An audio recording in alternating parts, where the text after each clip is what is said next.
কয়দিন পর্যন্ত কোরবানি করা যায়? কোরবানির সময়সীমা কতদিন?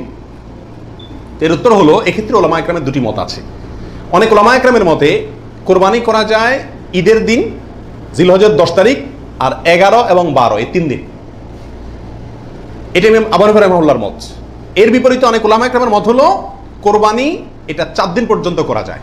কোরবানি ঈদের দিন এবং তারপরে আরো 3 দিন, 11, 12, 13।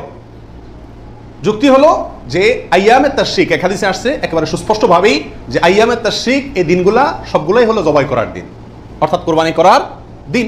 সেহেতু আইয়ামে তাশরিক হলো ঈদের দিন, ঈদের পরে আরো 3 দিন, অর্থাৎ 13 তারিখ, চাঁদের 13 তারিখের সন্ধ্যার আগ পর্যন্ত।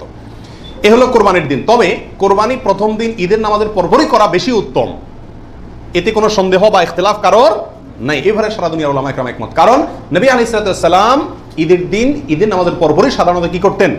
কোরবানি করতেন। দ্বিতীয় তৃতীয় দিনে তিনি নিতেন না। অতএব একেবারে শুরুতেই করে ফেলা হলো সবচেয়ে উত্তম এবং বেস্ট। এবারে কারো কোনো দ্বিমত নাই। 6 নম্বর প্রশ্ন, কোন সময় থেকে কোরবানি করা যাবে? উত্তর হলো, ঈদের নামাজ যখন পড়া হবে, যেই এলাকাতে গরুটা জবাই হবে ওই এলাকাতে যখন ঈদের নামাজ শেষ হবে, ঈদের নামাজ শেষ হওয়ার পরপরই কি করা যাবে? কোরবানি করা যাবে। আরেক এলাকাতে ঈদের নামাজ শেষ হয়েছে, সেজন্য আপনার এলাকাতে আপনি কি করবেন না? কোরবানি করবেন না। আপনার এই পশু যারা কোরবানি করবে তারা ঈদের নামাজ পড়ার পরপরই কি করতে পারবেন?